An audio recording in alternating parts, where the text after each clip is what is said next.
She hadn't uttered a single word, hadn't bent a single rule, hadn't so much as glanced out of line, yet there she was, Vanessa Carter, hauled out of her first-class seat in front of a cabin full of strangers.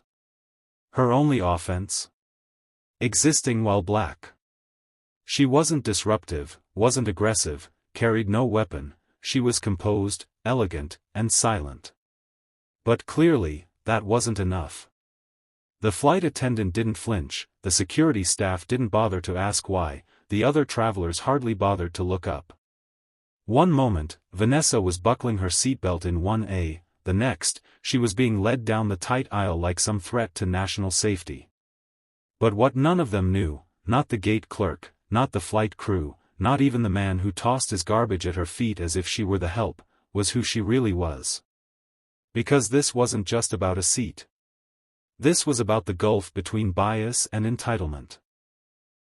This was about what happens when the very machine that tries to erase you ends up needing you to stay alive.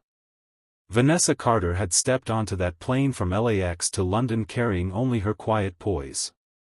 She wore a soft cream blazer and sharp black trousers, her black carry-on polished to a shine, her initials, VC, engraved in the leather. She never craved eyes on her. She simply carried herself like she belonged.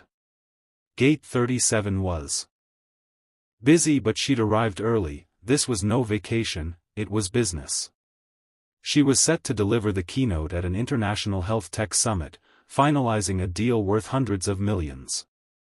As she stepped up to board, the scanner flickered, a blue light once, again, then red.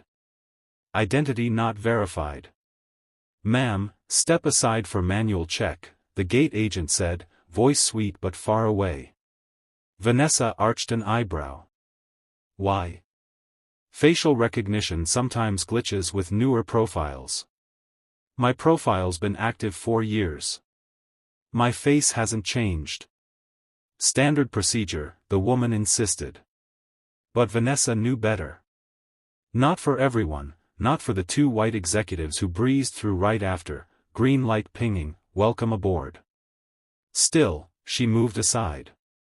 A few feet away, a male gate agent aimed a phone at her, no flash, no subtlety. He leaned to a coworker, whispering. Seconds later, she glimpsed her photo in a group chat titled "Guess Who's Acting Rich Today?" She saw it reflected in the tablet's glass. Someone stifled a laugh. Another muttered, "Bet she asks for sparkling water next." Vanessa stayed silent, jaw tightening just a fraction. She'd watched this same game before. Then a supervisor stepped up, eyes darting from his screen to her face, recognition flooding in like icy water. "Ms. Carter," he said, color draining. She didn't react. "Carter Global." The snickering died instantly. The agent who'd mocked her fell quiet, phone dropping to his side. "Pocket." The supervisor stammered, "We deeply apologize, please, right this way for priority boarding." Vanessa lifted her chin. "Don't hurry. I have time to be treated correctly." Seat 1A welcomed her back with its soft lights and brushed gold trim, but even here, she wasn't shielded. A man across the aisle stuck out his trash without lifting his eyes. "Miss, could you take this?" Vanessa stared him down. "Excuse me?" He blinked, eyes catching her tailored outfit, her briefcase. "Oh," he muttered, cheeks reddening. "Bad lighting, I guess." A child's voice piped up, "Mommy, why's that lady sitting up here?" "She's brown." The mother hushed him fast. Vanessa turned to the window, watching the sky smear by as tears she wouldn't allow herself stayed hidden. Around her, whispers drifted, "They'll let anyone up here now. She doesn't look the part." Vanessa's hand clenched around the armrest, not surprised, not broken, just worn. A flight attendant appeared beside her. "Ma'am, would you care for a mimosa?" Vanessa cocked her head. "Isn't every first-class guest premium?" The attendant winced. "Yes, of course, sparkling water, then?" "Fine." A few minutes later, a soft chime broke the air.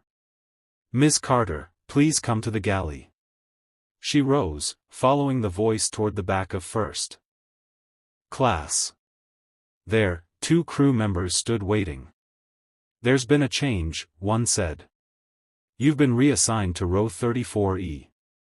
Vanessa's eyes narrowed. That's economy. Technically, it's a configurable passenger seat. She pulled out her phone, her app still showed 1A, but now a red alert blinked, passenger flagged for secondary review, disruptive behavior. She stared at it. Disruptive? I haven't said a word. Probably just an automatic flag, one crew member fibbed. Who put it there? It's internal procedure. Vanessa drew a deep breath. Do you know how often this happens to women like me? With 3 quick taps, she opened her security dashboard. The flag had been entered manually in an internal crew chat. She opened a secure line, immediate misuse of passenger flag system. Request full protocol trace, flight 204. Then she looked up. I'm going back to my seat. Ms. Carter, that's not, unless you're ready to restrain me, I suggest you let me walk. She moved through the cabin once more. The silence stuck to every row, eyes tracked her like she carried poison. She's pulling the race card, someone muttered. Back in her seat, she opened her slides again, hands trembling just enough to show her anger.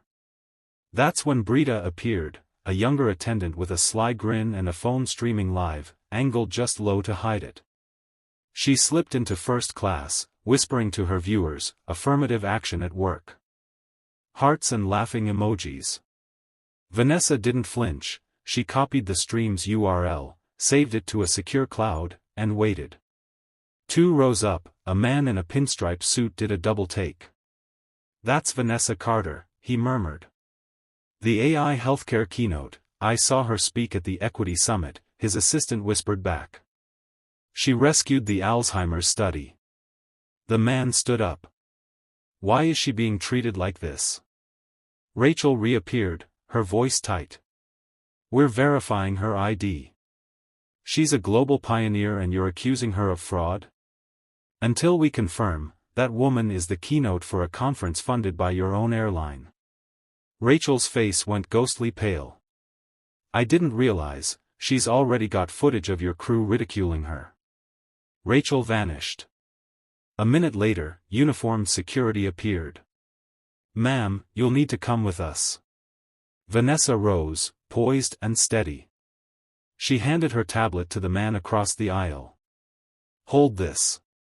No one moved to stop her, no one asked questions. As she stepped onto the jet bridge, she heard the cabin doors seal shut behind her. The officers' radios fell silent. Vanessa watched as the terminal lights softened, radios faded, screens flickered dark. This wasn't an accident, this was her contingency. A woman slipped her a folded note, they know who you are. They're afraid. An executive stormed over. Miss Carter, it's Dr. Of course, Dr. Carter, you'll speak right here in public? An anonymous tip flagged your ID. A lie. I built this system, I paid for your AI compliance backbone. Silence. Email servers froze, phones stopped ringing, legal teams rerouted, all traffic redirected to the Carter Institute. Another manager stepped in. We're offering a solution, business class, compensation, you dragged me out, humiliated me, now hush money? Easier for whom? Her phone buzzed, elite status revoked, flagged as reputational risk. She held it up. So this is how you erase a person.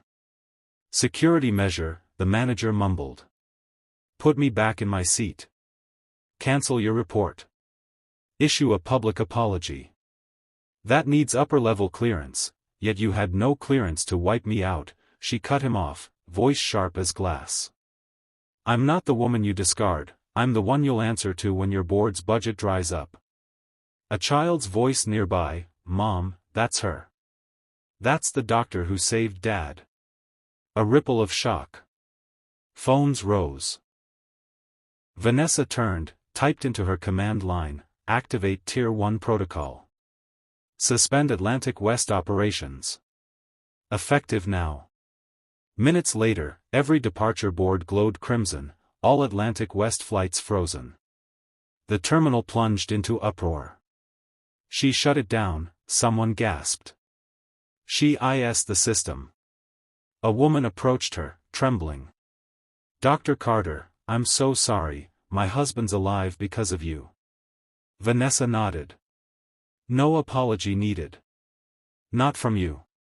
The boy beside her grinned. "You're like Iron Man." Vanessa's lips curved. "Not quite. But I try." The CEO went live from headquarters. "We apologize to Dr. Carter, this is not who we are."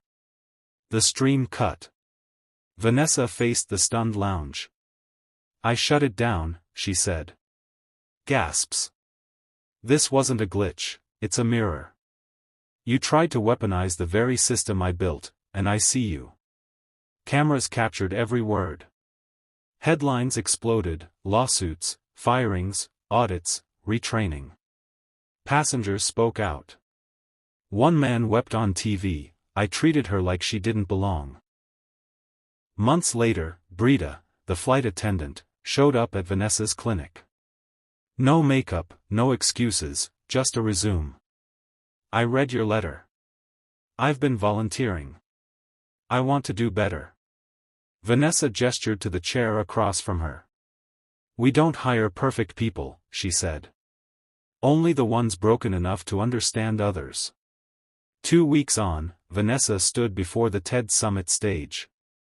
"This isn't about revenge," she began.